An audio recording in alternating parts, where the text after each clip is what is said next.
আসসালামু আলাইকুম। শুরু করছি বাড়ির নাম বৃষ্টিলেখা উপন্যাস।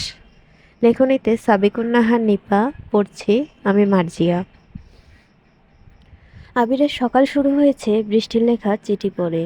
চিঠি পড়তে পড়তেই মুখে হাসি চলে এসেছে। একটা সুন্দর সকাল বানাতে এমন একটা চিঠিই যথেষ্ট। চায়ের আর দরকার হয় না। ইস, আরেকবার যদি আগের দিনগুলো ফিরে পাওয়া যেত, তাহলে আর বৃষ্টিকে বকাবকি করতো না। ক্রিকেট খেলার সময় বৃষ্টির এসে দাঁড়িয়ে থাকার জন্য রাগ দেখাতো না। বারবার এই সেই অজুহাতে বাড়ি এসে বসে থাকার জন্য কিছু বলতো না। আফসোস, সেই দিনগুলো চাইলেও আর ফিরে পাওয়া যাবে না। আবির মনে মনে বলল, আগে যা গেছে যাক, সামনের দিনগুলোতে তোর ওই কঠিন রাগ সহ্য করে নেব। নিজে থেকে হাত বাড়িয়ে আমার হাত না ধরিস, কিন্তু আমি ধরলে সেটাও ছাড়িয়ে নিস না প্লিজ। আতিফ পড়েছে মহাবিপদে। পলিনের চিঠি ঘটিত ঝামেলার পর পলিন আর ওর সঙ্গে কথা বলছে না। পড়াতে যেতে শুরু করেছে, কিন্তু ওর সঙ্গে একটাও কথা বলেনি। কিছু জিজ্ঞেস করলেও উত্তর দেবার বদলে ভেংচি কাটছে। না বই বের করে পড়া শুরু করছে, না কোনো কথা বলছে। আতিফ কিছুক্ষণ বসে থেকে হতাশ হয়ে চলে এলো। আসার সময় পলিনের মায়ের সঙ্গে দেখা হলো। সে জিজ্ঞেস করলো, এ কি চলে যাচ্ছ যে? পলিন পড়বে না? আতিফ মিথ্যে বলল। বলল, আমার শরীরটা একটু খারাপ লাগছে তাই। ও, তাহলে যাও। আমি ভাবলাম মেয়েটা আবারও বদমায়েশি করছে। আতিফ চলে এলো। মিথ্যে না বলে উপায় কি? এই মেয়ে নিশ্চিত পাগল। ক্লাস 10-এ পড়ুয়া মেয়ে যে ওভাবে ভেংচি কাটতে পারে সেটা দেখেই ও হতভম্ব। বৃষ্টি সত্যিই পলিনের সঙ্গে কথা বলা বন্ধ করে দিয়েছে। পলিন হাজারটা কথা বললেও জবাব দিচ্ছে না। চুপচাপ নিজের কাজ করছে। পলিন খুব কান্নাকাটি করলো, তাতেও কোনো কাজ হলো না। রাতে ঘুমানোর সময় মাঝখানে বিশাল বড় বড় কোলবালিশ রাখলো। কোলবালিশ টপকানোর সাহস তার কোলবালিশ টপকানোর সাহস আর করলো না পলিন। সকাল হতেই দাদির কাছে ছুটে গেল। দাদিকে বলতেই সে বলল, ঠিক হইয়া যাবে ছোট বাবু, রাগ কমলে কথা বলবে। পলিন ভীত গলায় বলল, আবির ভাইয়ের কথা কি ভুলে গেছো? আমার সঙ্গেও যদি অমন করে? না, করবে না। তুমি আর আবির কি এক? দুদিন পর ঠিক হবে। পলিন এরপর চেষ্টা করলো কথা বলার, কিন্তু বৃষ্টি পাত্তাই দিল না। বাড়িতে মায়েরা ফেরার পর তাদের ধরল। বড় মা শুনে বলল, ও মা, এ কেমন কথা? কথা বন্ধ করেছে কেন? পলিন চুপসে যায়। কি করে বলবে যে বৃষ্টির চিঠি ও আবিরের কাছে বিক্রি করেছে? পলিন ঠিকঠাক জবাব দিতে পারে না। পলিনের মা মেয়ের অবস্থা দেখে বলে, নিশ্চয়ই দোষ তোমার, সেজন্য কথা বলছে না। তাহলে ঠিকই আছে, আরও করো বদমায়েশি। কোথাও কোনো দিশা না পেয়ে পলিন ছুটে যায় নীলুফারের কাছে। নীলুফার অবশ্য পলিনের দুঃখ বুঝতে পারে। ওর হয়ে ওকালতি করতে যায় বৃষ্টির কাছে। বৃষ্টি কঠিন গলায় বলে, তুমি যদি ওর কথা আমার কাছে বলতে আসো, তাহলে তোমার সঙ্গেও কথা বন্ধ। পলিন সারাদিন না খেয়ে থাকে। অনেক সাধাসাধি করেও কিছু খাওয়ানো গেল না। তা দেখে বৃষ্টির মা বলল, ছোট বোনটা না খেয়ে আছে দেখেও কথা বলবি না? ওর সঙ্গে এত রাগ দেখাতে হবে? জানিস তো ওর একটু তার ছেঁড়া। বৃষ্টি স্বাভাবিক গলায় বলে, খিদে পেলে খেয়ে নিবে, এত চিন্তার কিছু নেই। মা আরও দুই একটা কথা শুনিয়ে চলে যায়। বৃষ্টি জবাব দেয় না। অবেলায় ঘুমিয়ে যায়। ঘুম ভাঙে সন্ধ্যারও অনেক পরে। নীলুফারের ডাকে ঘুম ভাঙে। নীলুফার ডেকে বলে, বুবু উঠবেন না? বেশি ঘুমালে রাতে ছাড়া ছাড়া ঘুম হইবে। বৃষ্টি ওঠে। বেশি সময় ঘুমানোর কারণে মাথা ভার লাগে। নীলুফারকে বলে, একটু চা করে দিতে পারবে? মাথাটা ব্যথা করছে। হ্যাঁ বুবু, দিচ্ছি। বুবু, একটা কথা। কি? আপনার বোন কিন্তু এখনো না খাওয়া। বড় মামা ছোট মামা খুব রাগারাগি করছে। বৃষ্টি উঠে দাঁড়াতে দাঁড়াতে বলে, তোমার ঘরে? হুম। বৃষ্টি নীলুফারের ঘরে গিয়ে বলল, এই ঢং শেষ হয়েছে তোর? তাহলে খেতে চল।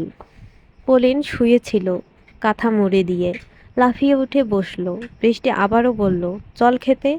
পলিন আবারও কেঁদে ফেলল, বলল, তুমি আমাকে মারো বুবু, মারলেও কি তুই শোধরাবি?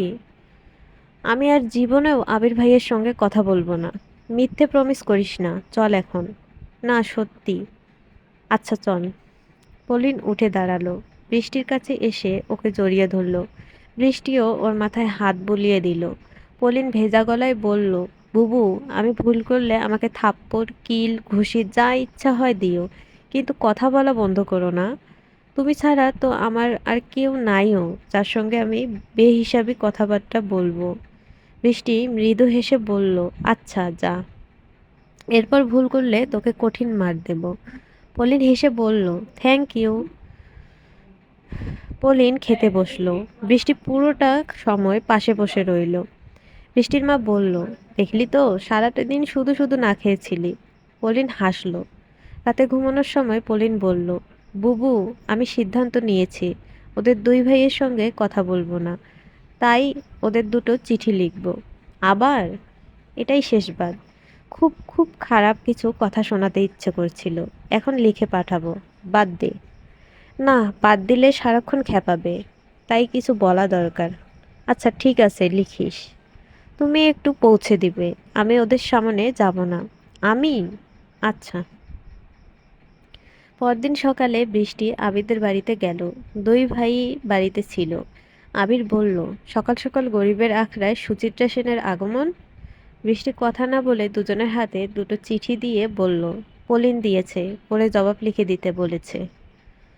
আতিফকে যেটা দিয়েছে সেটা ঠিক চিঠি না। একটা কাগজের একদিকে একটা গরুর ছবি আঁকা, গোলাপি রং ব্যবহার করেছে, পাশে বড় করে লেখা আতিফ। অপরদিকে একটা মানুষের ছবি আঁকা, মানুষ না বলে অদ্ভুত জীব বলা ভালো। একটা ছেলের অবয়ব, ছেলেটার কোকড়া চুল, চুলের উপর চারটে পাখি, গায়ে কোনো জামা কাপড় নেই, মুখটা বাঁকা, নাকটা থ্যাবড়ানো, দাঁতে কালো রং দেয়া, পেটটা বড়, পেটের মাঝখানে লেখা আতিফ। সবচেয়ে লজ্জার ব্যাপার হলো পেটে যে নাভি এঁকেছে তার মাঝখানে আতিফ লেখা। এছাড়া আর কিছু লেখা নেই। আতিফ কাগজটা হাতে নিয়ে হতবুদ্ধি হয়ে দাঁড়িয়ে রইল। বৃষ্টি অন্যদিকে তাকিয়ে আছে, হাসি আড়াল করার জন্য। আতিফ নিজে দেখে সঙ্গে সঙ্গে আড়াল করে ফেলল। আবির নিজের চিঠি পড়তে ব্যস্ত, তাই খেয়াল করলো না। আতিফ আতিফ ঘরের দিকে গেল দ্রুত। আবিরকে লিখেছে, আবির ভাই, আমি বুদ্ধিভ্রষ্ট একজন মহিলা, তাই ভুল করে টাকার বিনিময়ে বুবুর চিঠি তোমাকে দিয়েছি। এখন সেই চিঠি ফেরত দাও, আমি তোমার টাকা ফেরত দিয়ে দেব। আর জীবনেও তোমার কাছ থেকে টাকা তো দূরের কথা, একটা সুতাও নেব না, কারণ তোমার সঙ্গে আমি আর সম্পর্ক রাখতে চাই না। আর শোনো, আমি তোমার বলদা ভাইকে চিঠি লিখিনি, আমি ফেলটু পলিন। যদি চিঠি লিখতেই হয় তাহলে ফেলটু কাউকেই লিখব, তোমার স্কলার ভাইকে না। আমার চিঠি ফেরত দাও, আমি টাকা পাঠিয়ে দিচ্ছি। ইতি পলিন। আবির বৃষ্টিকে দিয়ে পলিনকে চিঠি পাঠালো। স্নেহময়ী অতি প্রিয় পলিন, আজ সকালে আবিষ্কার করলাম যে তুই অতি ভালো মেয়ে। একবার একটা বইয়ে পড়েছিলাম যে প দিয়ে যেসব নাম শুরু হয় তারা দুনিয়ার সবচেয়ে ভালো মেয়ে। আজ আজ তোকে দেখে প্রমাণ পেলাম। তুই যে সুচিত্রা সেনকে লুকিয়ে চিঠি দিয়েছিস সেটা বুঝতে পারিনি। মুখ ফসকে বলে ফেলেছি, তুই রাগ করিস না। আমি তো তোর দূর আমি তোর দূরের কেউ না। এভাবে কথা না বলে থাকিস না। আর হ্যাঁ, 100 টাকা, তোকে 500 টাকা পুরস্কার দেওয়া উচিত। 100 টাকা না, তোকে 500 টাকা পুরস্কার দেওয়া উচিত। হাতে টাকা এলে সঙ্গে সঙ্গে দিয়ে দেব। সবশেষে একটা কথাই বলতে চাই, তোর মতো মেয়ে হয় না। এই রকম ভালো মেয়ে কোথাও দেখিনি। আমার সাধ্য থাকলে তোকে নিয়ে একটা জাতীয় সঙ্গীত বানাতাম। এমন মেয়ে কোথাও খুঁজে পাবে না কো তুমি, বিশ্বসেরা মেয়ে যে সেজে আমাদের পলিন রানী। ইতি তোর অতিভক্ত আবির ভাই। পুনশ্চ ফেরো করাও একটা আর্ট। এই চিঠি পড়ে পলিন আবারও একটা চিঠি পাঠালো বৃষ্টির হাতে। সেখানে লিখল, আমাকে টাকার গরম দেখাবে না। তোমাদের বাড়ির পাশে যে বৃষ্টি লেখা বাড়িটা আছে সেটা দেখেই আন্দাজ করা উচিত যে আমাদেরও টাকা আছে। আমরা চৌধুরী না হতে পারি, কিন্তু আমাদেরও টাকা আছে। কিন্তু আমরা কাউকে কেনার চেষ্টা করি না। আমার চিঠি ফেরত দাও, তোমার টাকার দরকার নেই আমার। পুনচ্চ, আমাদের বাড়িটা তোমাদের থেকে বড়, বাড়িতে মানুষও বেশি, এতেই বোঝা উচিত আমাদের কত টাকা। আবির এই চিঠির জবাব দিল, মাননীয়া পলিন বেগম, আমরা অতি দরিদ্র, দিন আনি দিন খাই। বৃষ্টি বাদলে এখন আনতেও পারি না, খাইতেও পারি না। সেজন্য সকালে আপনার চিঠিটা ভর্তা বানিয়ে খেয়ে ফেলছি। এর জন্য মার্জনা করুন। আমরা আসলে খুবই গরিব। আর হ্যাঁ, এত ভালো পোস্টমাস্টারকে দিয়ে বারবার চিঠি পাঠানোর জন্য আপনাকে বিয়েতে একখানা রোস্ট বেশি দেওয়া হবে মাননীয়া। আপনার জন্য আলাদা করে পাকিস্তানি মুরগির রোস্টের ব্যবস্থা করা হবে। আমরা গরিব হতে পারি, কিন্তু ঋণ শোধ করতে ভুলি না। ইতি অট্টালিকায় থাকা পলিন বেগমের বাড়ির পাশের কুঁড়ে ঘরে থাকা আবির।